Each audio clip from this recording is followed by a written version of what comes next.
Let's start with a hard truth. Men are roughly half the population, but they make up nearly 80% of all suicides. In 2023, the suicide rate for men was almost 4 times higher than for women. There is a silent war being waged in the minds of men, and it's a war we are losing. So forget everything you thought you knew about strength, the stoic silence, the brute force, the toxic idea that you have to carry the world completely alone. That's not a blueprint for a man. It's a blueprint for a broken one. Real unshakable power isn't built in the gym. It's forged in the mind. We've been sold a lie about what it means to be a man. We're taught to suppress our struggles, to ignore our pain, to just tough it out. But the statistics don't lie. That approach is failing, catastrophically. The pressures of work, financial stress, and a deep-seated stigma around mental health are creating a generation of men who are drowning in silence. Many are battling anxiety and depression, but never say a word, terrified they'll be seen as weak or embarrassed to ask for help. But what if the challenges, the pain, and the setbacks weren't meant to break you? What if they were the exact tools you need to become unbreakable? This isn't about motivational fluff. This is about fundamentally rewiring your mental operating system. This journey will lay out the 7 mindset shifts that separate the men who shatter from the men who endure. This is how you turn triumph from a hope into a habit. The first and most important shift is ditching a fixed mindset for a growth mindset.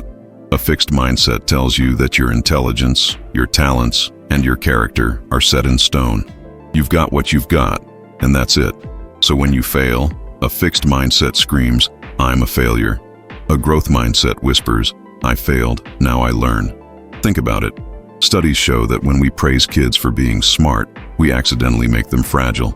It teaches them to fear challenges because one failure could shatter their talented label. But when we praise effort and strategy, we build resilience. They learn that abilities can be grown. Every time you push yourself to learn something difficult and stick with it, the neurons in your brain actually form new, stronger connections. A fascinating study highlighted this perfectly. People who were told about Thomas Edison's relentless hard work performed better on a test than people who were told about Albert Einstein, who is often seen as a natural genius. Seeing success as a product of grinding effort is far more inspiring. So stop telling yourself you're not good at something. Start telling yourself, "I'm not good at it yet." That one little word opens the door to growth. Challenges are no longer roadblocks, they're tutorials. Next, we move from suppression to expression. The old model of masculinity demands stoicism, that real men don't complain, feel sad, or admit they're struggling. But where has that gotten us? Men are far less likely to seek therapy than women, despite facing staggering rates of depression and anxiety. This silence is deadly. What you refuse to confront, you can never conquer. Suppressed emotions don't just vanish, they fester. They come out sideways as anger, addiction, or a quiet, crushing despair. It's a medical fact. People with severe mental health conditions can die 10 to 20 years earlier than the general population. True strength isn't the absence of pain, it's the courage to face it head on. It's having the guts to say, "I'm not okay, and I need to deal with this." This means redefining vulnerability not as weakness, but as the ultimate act of self-respect. It's acknowledging a problem so you can finally solve it. Whether it's talking to a friend, a family member, or a professional, expression is the first step toward taking back control. This shift builds right on the growth mindset.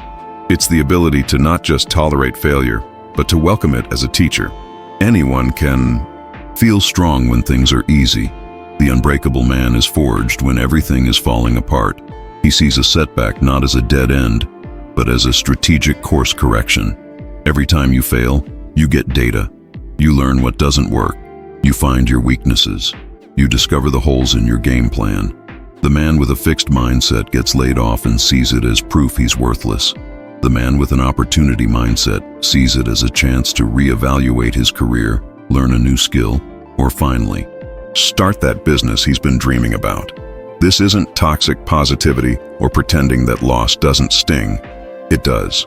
The difference is what you do after it stings. Do you let the pain define you, or do you let it refine you? An obstacle to opportunity mindset means you understand that every challenge is building your character.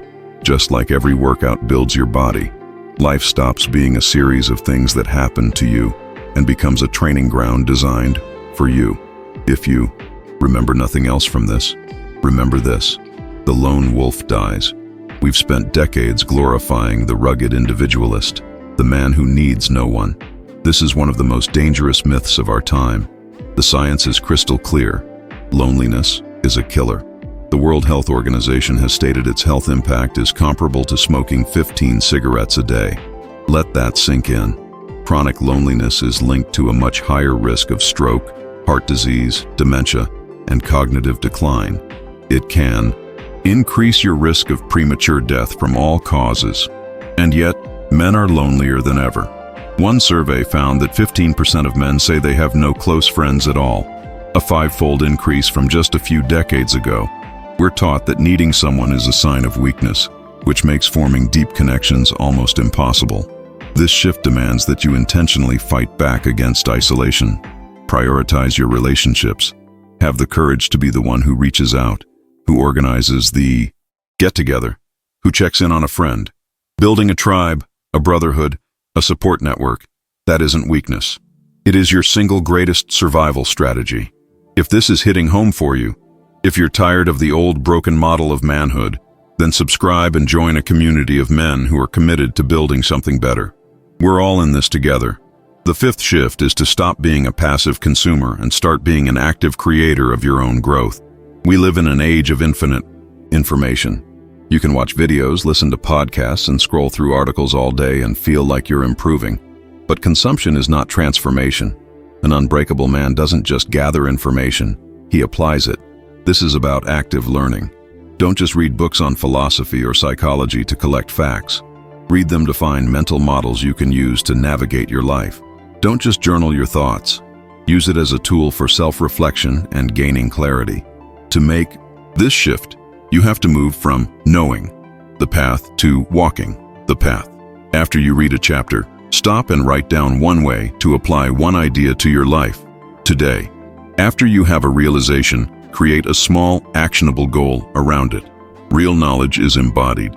It's not what you know, it's what you do. Stop hoarding information and start using it to forge a stronger version of yourself.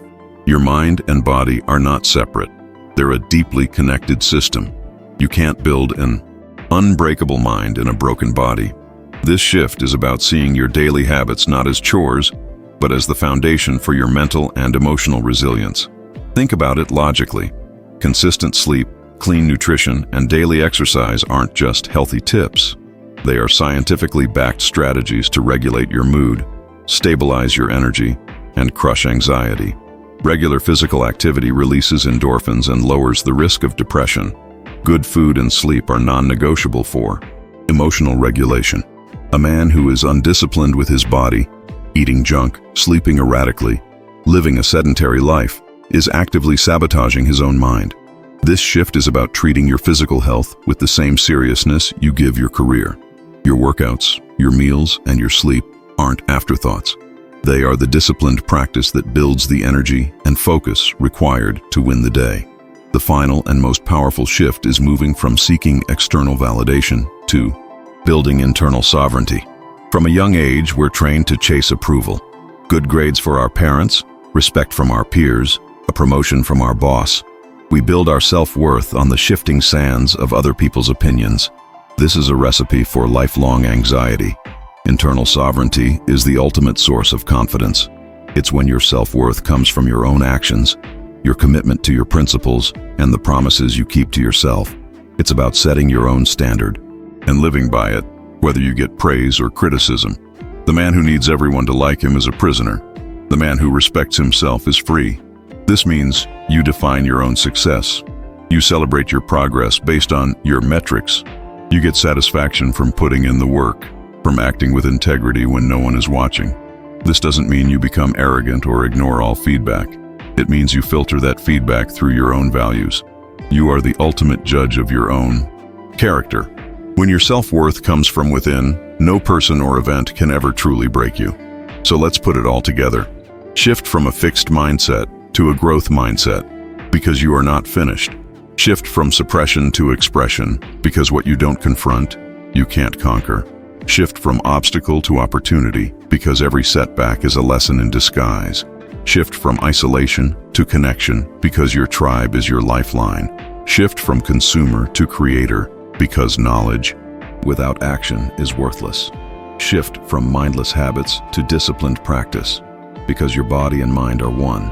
And finally, shift from external validation to internal sovereignty, because true freedom is self-defined. These aren't quick fixes. They are a lifelong practice.